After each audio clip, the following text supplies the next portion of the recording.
Assalamualaikum warahmatullahi taala wabarakatuh. Alhamdulillah nahmaduhu wa nasta'inuhu wa nastaghfiruh wa na'udzu billahi min sururi anfusina wa sayyiati a'malina may yahdihillahu fala mudhillalah wa may yudlilhu fala hadiyalah. Asyhadu an la ilaha illallah wahdahu la syarikalah wa asyhadu anna Muhammadan abduhu wa rasuluhu alladzi la nabiyya ba'da. Allahumma salli wa sallim ala sayyidina Muhammad wa ala alihi wa sahbihi wa man tabi'ahum bi ihsan ila yaumil. Pemirsa yang dirahmati Allah Subhanahu wa taala, pada kali ini kita ingin membahas seorang yang dia dalam YouTube-nya suka mengutip dari literatur Islam. Dan saya mau intens membahas dia ini ya, supaya dia juga kalau bisa menonton dia paham bahwa pemahaman dia ini keliru terhadap apa yang ada dari literatur tersebut dan semoga memang terkeliru bukan karena unsur kesengajaan tapi walaupun mau sengaja atau nggak sengaja, kita ingin membuka mengungkap makna yang sesungguhnya dari literatur Islam. Oke, kita tonton saja dia dahulu. Namanya Ilyas Zulkifli. Halo semua, terima kasih udah datang di acara kita Murtadin Pasti Bintang. Kali ini kita ada tamu istimewa, namanya Pak Ilyas Zulkifli. Dia adalah seorang mantan Islam, mantan Muslim, yang sekarang bekerja sebagai penerjemah Alkitab independen. Dia punya yayasan, namanya Yayasan Dwi Pranata Atmaja. Dan kemarin baru saya gosok-gosok dia untuk bikin channel sendiri, supaya bisa lebih sharing lagi ke teman-teman semua. Soalnya Pak Ilyas ini sangat bagus guys. Kita akan ngobrol-ngobrol banyak sama dia. Oke, kita langsung kenalan aja ya. Halo Pak Ilyas. Halo? Bisa dengar Pak? Pak Ilyas. Iya, silakan. Iya. Sekarang bagus Pak suaranya Pak. Udah merdu, Bapak udah bisa jadi penyanyi Pak sekarang Pak. Alhamdulillah. Ya silakan Pak. Ceritanya gimana Pak? Bapak bisa dulu kan latar belakang katanya Muslim. Terus begitu jadi penerjemah Alkitab tuh gimana ceritanya Pak? Itu jauh sekali Pak. Oh ya, sebelumnya saya perkenalan dulu lah ke teman, mungkin ke audiens yang sedang mendengarkan. Ya, perkenalkan, nama saya adalah Ilyas Zulkifli. Saya tinggal di Medan, ya. Menikah dengan gadis suku Karo. Jadi saya punya marga sepupu. Dan asal orang tua saya adalah dari Aceh, dan puji Tuhan, alhamdulillah saya sudah mengenal kebenaran dari kitab suci, dan sekarang saya sebagai penerjemah Alkitab menerjemahkan dari bahasa Ibrani Yunani ke bahasa Indonesia, yang mungkin akan bisa membantu pemahaman orang-orang Kristen khususnya yang ada di Indonesia untuk memahami firman Tuhan lebih. Nah, untuk perjalanan saya sendiri menjadi seorang penerjemah Alkitab ya tidak instan. Ya jujur saja butuh waktu lama. Saya mulai mengadakan perbandingan agama itu sejak tahun 2000, dan komitmen untuk mengikut Al-Masih itu di tahun 2004. Jadi mungkin ada sekitar 16 tahun ya Pak ya. Saya mengikut Al-Masih, dan semua motivasinya itu dimulai dari mempelajari bahasa asli. Kalau dulu adalah Quran dalam bahasa Arab. Nah, ketika saya berkenalan dengan kitab Taurat dan Injil, saya mulai belajar bahasa Ibrani dan bahasa Yunani, sampai akhirnya saya dipercayakan untuk bisa menerjemahkan dan mendirikan sebuah yayasan penerjemahan yang nantinya kalau diizinkan ya bahasa yang dulu adalah insya Allah itu bisa dipergunakan memperkuat, memperdalam syiar agama Kristen di Indonesia. Ya, itu perkenalannya. Wow, mantap. Guys, teman-teman kalau lihat di belakangnya Pak Elias itu banyak buku, guys. Lihat gak, guys? Coba Pak Elias, itu buku-buku apa aja tuh Pak Elias? Kayaknya seru banget itu di belakangnya itu. Memang Pak, tanpa lagi saya memang suka baca ya. Artinya mulai dari dulu memang saya suka baca. Nah, di belakang ini adalah salah. Oke, kita pause sebentar ya, kita bahas ya. Namanya Elias Zulkifli ya, tinggal di Medan, sama saya tinggal di Medan juga. Kemudian dia berlatar belakang Islam ya. Kemudian tahun 2000 dia mulai mengkaji ya, dan tahun 2004 dia masuk Kristen ya, tahun 2004. Jadi lebih kurang katanya sudah 16 tahun ya. Kemudian yang menjadi pertanyaan, jadi dia ini ya langsung sudah belajar bahasa Ibrani dan Yunani ya, bahasa Ibrani dan Yunani. Mungkin kalau yang murtadin ini ya, sampai Saifuddin Ibrahim dan sebagainya, dia tidak boleh dikatakan, mungkin ya saya menebak, dia itu tidak mempelajari bahasa Ibrani dan Yunani ya. Dan ini adalah kurikulum yang diajarkan di STT ya. Jadi saya menebak orang ini sebenarnya ya sekolah di STT Teologi Kristen ya. Tapi wallahualam. Nah, kita lanjutkan lagi. Dalam koleksi buku yang sudah saya kumpulkan bertahun-tahun ya. Ada kalau di sebelah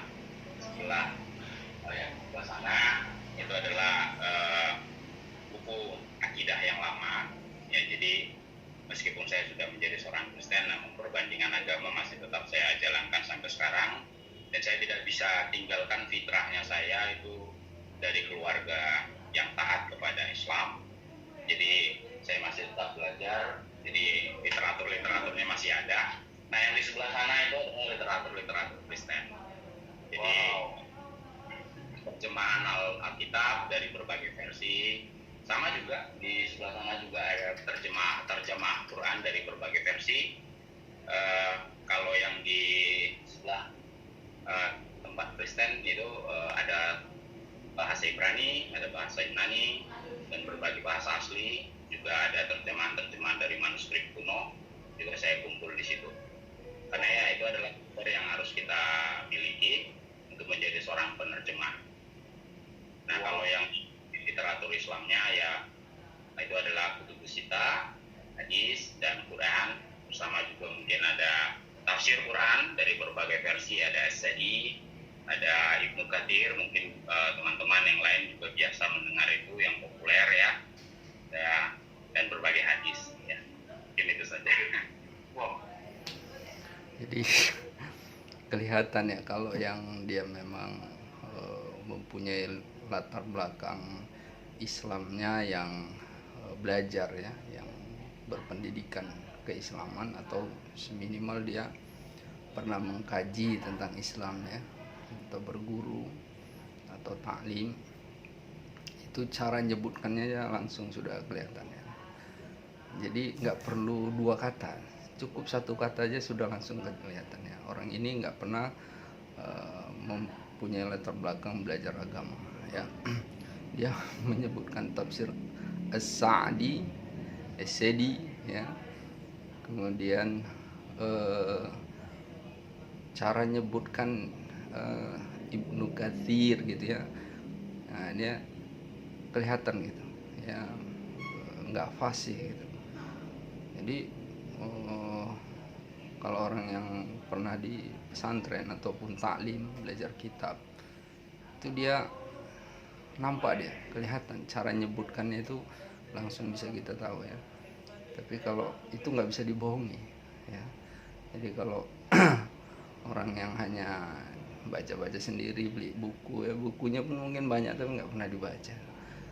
Dan bagaimana membaca, sedangkan dari fasohanya aja sudah langsung kelihatan bahwa dia ini bukan orang yang mengerti ya, bukan mudah baca kitab-kitab itu ya. Nah, ini kelihatan ya cara nyebutkannya. Oke, kita lanjutkan. Wah, mantap. Itu kayaknya ada hadis Bukhari yang lengkap tuh Pak kayaknya ya. Oh ya benar, Bukhari, Muslim, Ibnu Majah itu ada, Nasai itu juga ada. Ada cara nyebutnya Bukhari ya kan. Kemudian Ibnu Majah, Nasai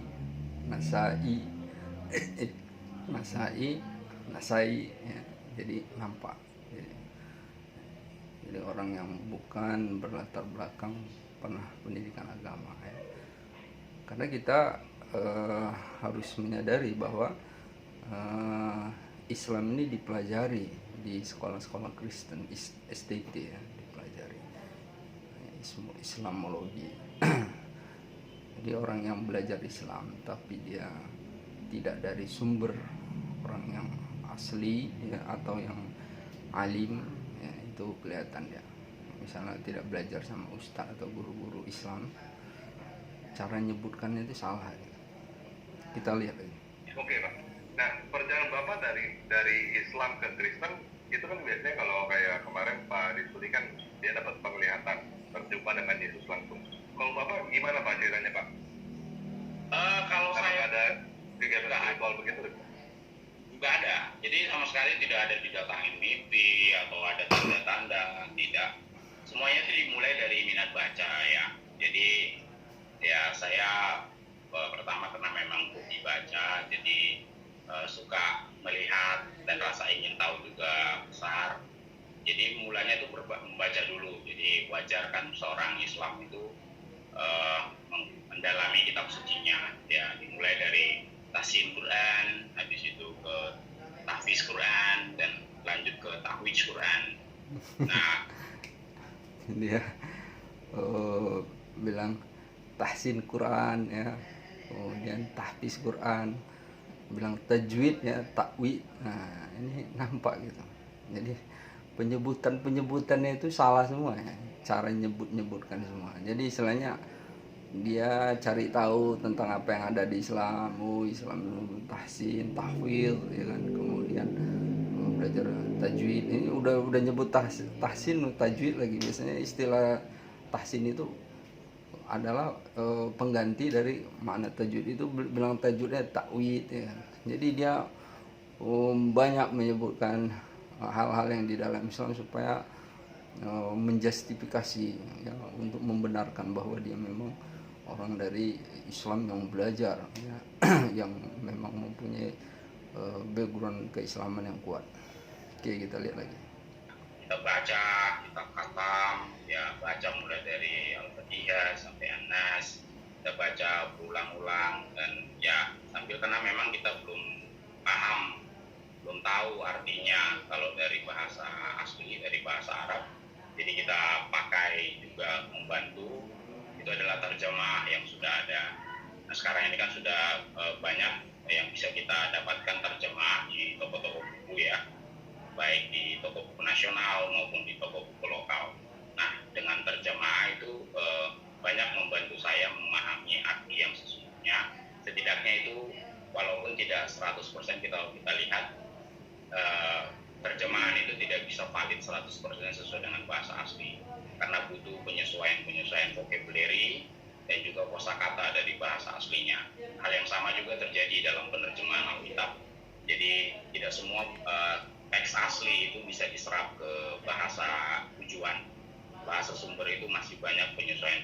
Makanya penerjemahan juga terjemahan juga ada berbagai versi.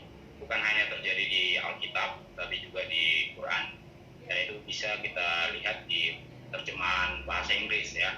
Ada versi Pictol, ada Ali, ada Sat, nah itu banyak. Eh, Sampai akhirnya saya baca ketemulah ayat yang di dalam Quran surah 4 An-Nisa ayat 1 ya. Oh, aku perlu. An-Nisa ayat 1. An-Nisa ya kan. Jadi lisannya apa? Oke, kita lihat aja. Apa? An-Nisa 4 ayat 1. Bentar ya, Pak. Saya share ya. Oh ya, silakan. Oh, ada juga Kak ininya ya. Dari surat An-Nisa Quran surah 4 An-Nisa ayat 1, Pak. ayat 1. Oke, gimana, Pak? Jadi, nah kan kalau saya ketik aja ya, baca ya gitu. Kalau dalam bahasa aslinya itu kan ya Robbahulum lazi kulakum min nafsi wahidati wa kulakum min zawjaha. Nah, saya garis bawahi di situ adalah yang Dia ini baca Robbokumologi. Dia ya ayyuhan nasu taqu rabbakumul ladzi khalaqakum min nafsin wahidah wa khalaqa minha zawjaha wa batta minhuma rijalan katsiran wa nisaa. Ya. Ini lucu kali dan bukan nggak pas lagi ya, entah apa yang disebutkannya. Ini yang katanya punya pengetahuannya Sahih Bukhari dan sebagainya, kitab-kitabnya, baca ya nggak lurus ya. Kita lihat. Kalau kita terjemahkan di situ adalah Tuhanmu yang telah menciptakan kamu dari yang satu ya. Kalau terjemahan apanya, kalau kita bisa lihat dari bahasa asli, nafsi itu adalah jiwa. Jadi wahid itu kita tahu sendiri ya, kalau wahid itu biasa kita dengar satu. Nah, jadi Tuhanmu yang telah menciptakan kamu dari satu jiwa, dan dari situ juga dia menciptakan pasangannya ya, zauzah atau istrinya gitu. Nah, saya langsung bertanya di sini kan, kalau dalam terjemah bahasa Indonesia kan sudah dibuat di situ Adam dan Hawa ya. Nah, walaupun di dalam teks aslinya itu tidak ada kata Adam dan Hawa, namun kita bisa tahu misalnya siapa yang satu yang dimaksud itu. Nah, ketika penterjemah Quran menggunakan kata Adam, ya saya anggap masih normal, masih wajar, karena sekalipun tidak ada dalam teks bahasa Arabnya, ya di dalam Quran kata Adam itu masih bisa kita temukan sebagai manusia pertama yang diciptakan oleh Allah. Nah, yang jadi muncul pertanyaan adalah di kedua, di zauzah, yaitu pasangannya atau istrinya. Nah, dalam terjemah Quran menggunakan tanda kurung Hawa. Nah, ini yang muncul di dalam diri saya. Dalam teks Arab tidak ada kata Hawa. Nah, kalau dijawab Hawa ini dari mana, pasti ada sumber lain tentunya. Kan tidak mungkin tiba-tiba penterjemah mencaplok kata itu tanpa ada sumber. Tentu ada sumber lain pendukung yang membuat penterjemah dengan yakin membubuhkan kata tanda kurung Hawa ke dalam terjemah bahasa Indonesia. Dan itu juga bisa kita temukan di terjemah dalam bahasa Inggris, dan mungkin dalam bahasa-bahasa yang lain juga menggunakan tanda kurung untuk memberikan identitas bahwa pasangan Adam itu adalah Hawa. Nah, sepintas memang karena tidak ada kata Hawa, bahkan mungkin kalau dicari pun di searching di terjemah, ya sepengalaman saya itu tidak ada kata Hawa sebagai istri Adam di dalam teksnya.